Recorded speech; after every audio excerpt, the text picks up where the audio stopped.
Man, what is happening, my YouTube family? Of course, it is your boy B New. I'm coming at you on this Wednesday, Thanksgiving Eve.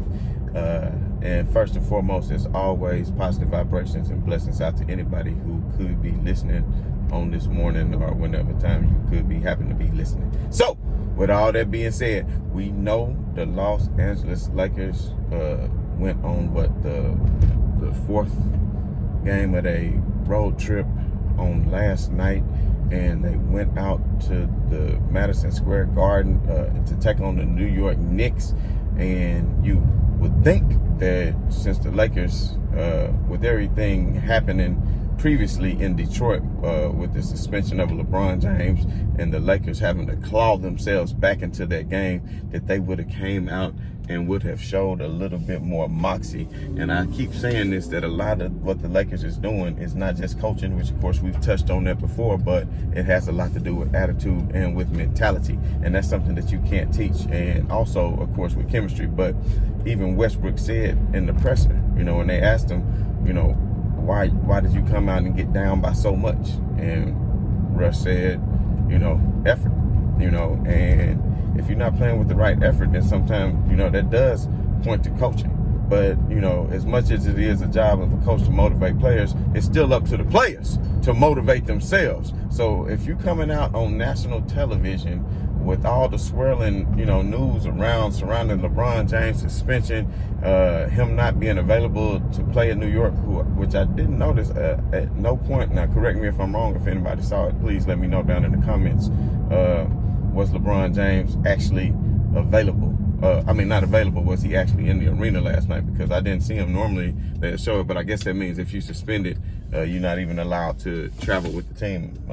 I imagine. So maybe that's what it is. But if that's the case, let me know that too, because I don't think I'm aware of that. So anyway, with all that being said, of course, we know the outcome of the game was, of course, the Knicks prevailed 106-100. And I know a lot of people are panicking, and they are saying, blow the team up, and people out here to the point of the fact that even calling me delusional and saying that there's no way that this is going to work, that this is not a championship team. And you know what? Let me tell you something.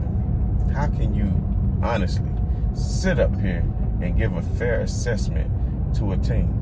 You understand what I'm saying?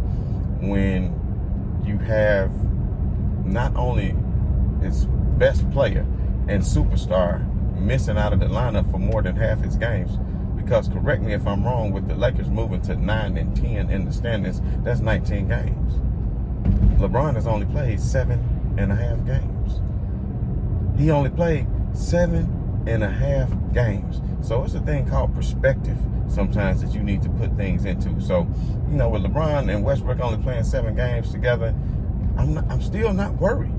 I'm not worried because the Lakers have showed what they can do in spurts. They need to put it together for a full 48 minutes. And you saw that last night because the Knicks only had 43 points in the second half.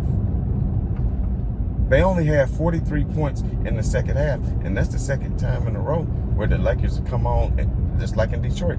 When they sparked the comeback then, they held Detroit to 17 points in the fourth quarter. They adjusted to Milwaukee and did the same thing. So if you look at this road trip, it's not been a successful road trip because you always want to take any road trip and come back above 500. But the Lakers will not do that with their loss to the Knicks last night because they dropped one to the Bucks. Of course, they dropped to the Celtics. Now, if anything, that was a glaring example of somebody shouldn't be worried is the Boston loss.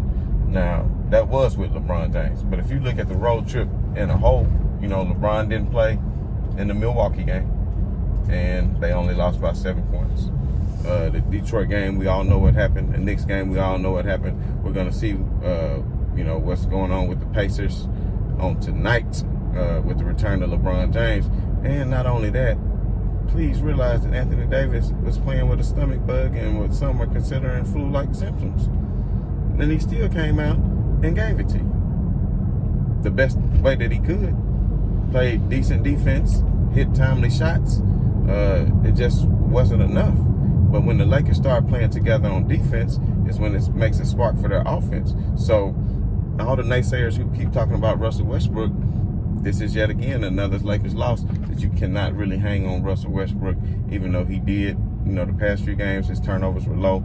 Last night he did make a few poor decisions and had 6 turnovers, but I wouldn't point to his turnovers as the reason why the Lakers lost the game. And to me, I don't know why, Ken Basemore has played himself out of the lineup altogether.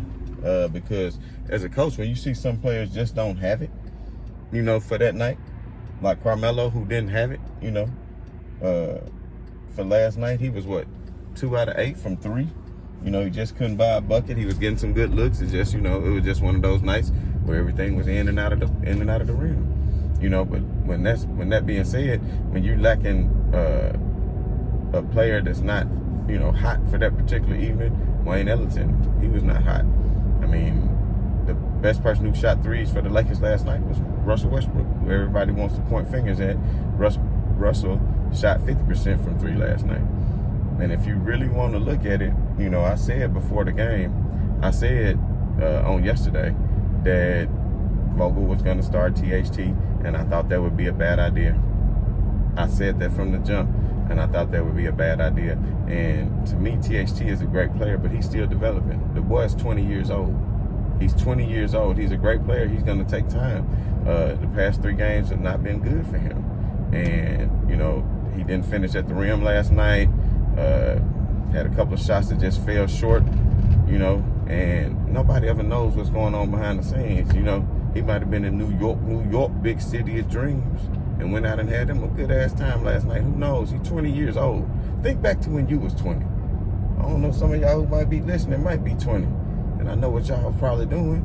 Somewhere looking for some yams.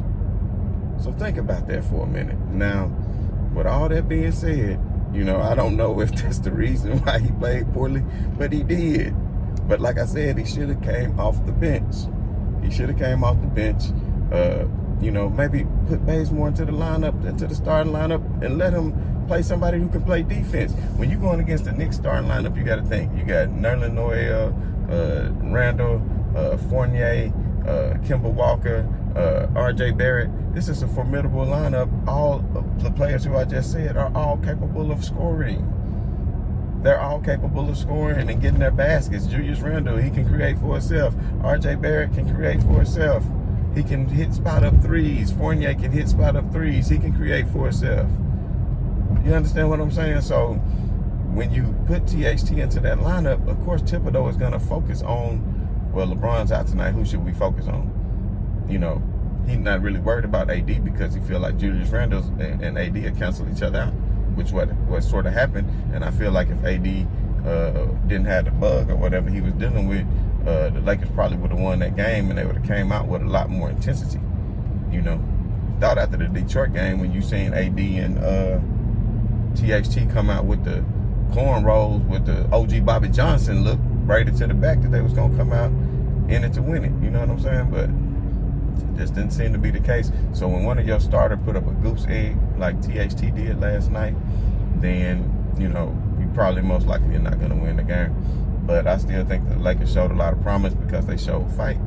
Like I said, they just got to put that together for 48 minutes. That same defensive intensity. And I know there's a lot of people saying Lakers need to go back small. Don't let DJ play. Don't let Dwight Howard play. I thought DJ played decent last night. I mean, hell, he got 11 rebounds. Next to him, Westbrook had, 10 rebounds. Nobody else was even hitting the glass. So, I mean, you definitely need some kind of rebounding. So I don't necessarily think it's a problem, for him to be starting, or playing. Just depends on who you're going against. Now, if you're going against another team that's just going small and really spreading the floor, and he can't guard the perimeter, and they have a center, like let's say a Porzingis or something like that, then which Porzingis actually plays a lot of 4 too. But at the end of the day, if let's say a Karl Anthony Towns or something like that, then no. But at the end of the day, the Lakers, to me, it's more about the attitude. It's more about the mentality. And like I said, LeBron James has only played 7 games. If anything, that's what we should be alarmed. He hurt the ankle early, then the abdominal strain, and then the suspension. So let's just see if LeBron James can put together about 20 games in a row. Now, when LeBron and Westbrook can get about 20 games in a row together with AD, as they start to figure out the lineup, because they had the pieces there, they just got to have the confidence in knocking down the shots. Sometimes I think maybe the players, because the situation, put a little bit more pressure on themselves. Because if you look at the game last night, it was really the bench that won it for New York. If you think about it, it was really the bench that won it for New York, because New York, the bench, Burks, what's my man's name? Quickly. Look at me, I'm doing that New York shit. What's my man's name? Quickly.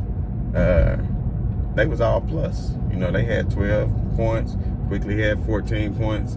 Burks had, Toppin, he was doing something. Toppin wasn't stopping. So just as a whole, the bench really came and showed up for the Knicks. And by them being a plus like that, all of them, they was like plus 12, plus 15. When if you look at the Knicks starters, they was minus. The Knicks starter was minus. And then, of course, another thing that I want to remember to bring up is also Julius Randle. Julius Randle, when he went out with foul trouble in the fourth quarter, you would think that's when the Lakers had come back to tie it up. You would think that's when they could have went on a run and just really took over and finished the game out. But instead, that was not the case. Instead, man, my bad, y'all, man. I hate when that happens, when I'm in a zone. You understand what I'm saying? But anyway, I think what I was talking about was Toppin and Burks and the rest of the bench players who were being very effective for the New York Knicks last night. And if you really look at it, the Lakers bench didn't give you anything. Dwight didn't give you anything. Ellington didn't give you anything. Bazemore didn't give you anything because, of course, once again, he didn't let Bazemore play, which I don't understand why he's not letting Bazemore play. I think Bazemore has the capability of being a great wing defender and a knockdown three-point shooter if given the opportunity, but he's not been given the opportunity. But at the same token, I know there's other players, and I know it was Carmelo Anthony's homecoming last night, and you don't want to, sit him. But at the end of the day, if the shot's not falling, then the shot's not falling. You gotta, and when you talk about the green light, he got the green light. He quick to shoot as soon as he get it. And sometimes I won't say ill-advised shots, but you talking about a one dribble shoot. If you didn't catch it right, sometimes the pass isn't there right on the money like he needed to be, and then you might need to dribble out of trouble, pass it back around, and find another better shot. Which I will say the Lakers did a better job of last night. They passed the ball around just a little bit more and found open shooters, because there was times I thought they were going to shoot and they made that extra pass, and that's very important for them. But like I said, going back to my main point at hand is, why panic?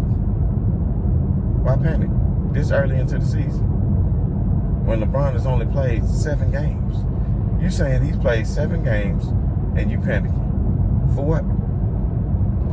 With all these new players, and you still have time to figure it out, and you still have a trade deadline to get to, where you could make potentially some tweaks. No major overhauls, but just some tweaks, and find out what you got to need. And not only that, Kendrick Nunn is still injured. All the coaches was high on Kendrick Nunn during training camp, and we know what he's capable of doing. So I think he will be key to what the Lakers are trying to do as well. He can kind of feel that KCP piece that they're missing.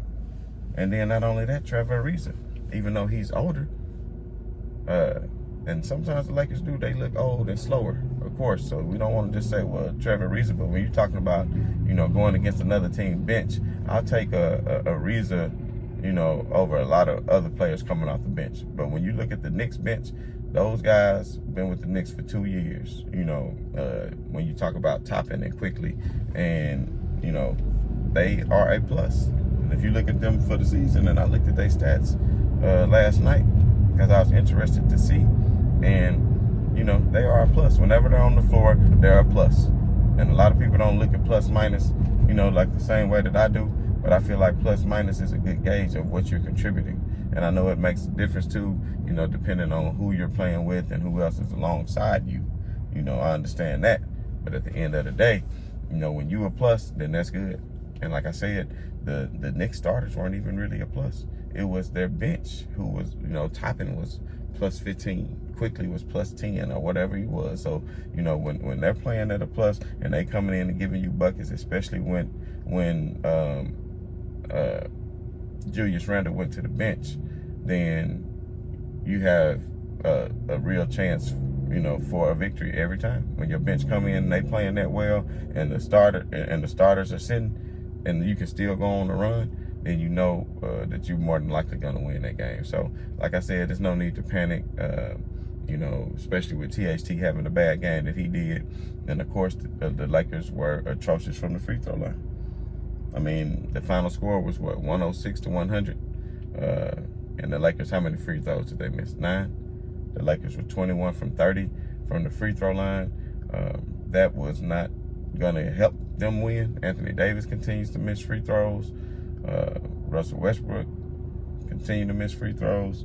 The Lakers are just not a good free throw shooting team, and they haven't been for the past few years. But that's something that I would hope that they can improve on. You can't continue to blame losses on free throws, because the Lakers, with the talent that they have, sometimes really should be blowing some of these teams out that they're letting hang around. And some of the losses that they have for this season are just terrible losses when you're talking about losing to OKC. But at the end of the day, it is what it is, man. I'm just not really concerned. We'll see what the Lakers do tonight against Indiana. I will be surprised if I don't know if Anthony Davis is going to play or not. He played through the flu bug last night. You might think with LeBron James coming back that they could take on the Indiana Pacers and get this victory, but I think the Indiana Pacers are going to be fighting real hard for this victory. They beat Chicago the other night, so that goes to let you know something right there, that they're a good team, and that Sabonis and company are going to come play great defense, and the Lakers are going to have to put together 4 quarters of basketball. They can't continue just to play 2 quarters of good basketball and that's it. So let's just see if they can put the whole game together. I think they can, and we shall see tonight. But as always, man, we're not going to stress it. So right on to the real. Much love to y'all haters, man. Everybody have a happy and blessed Thanksgiving. I'm out.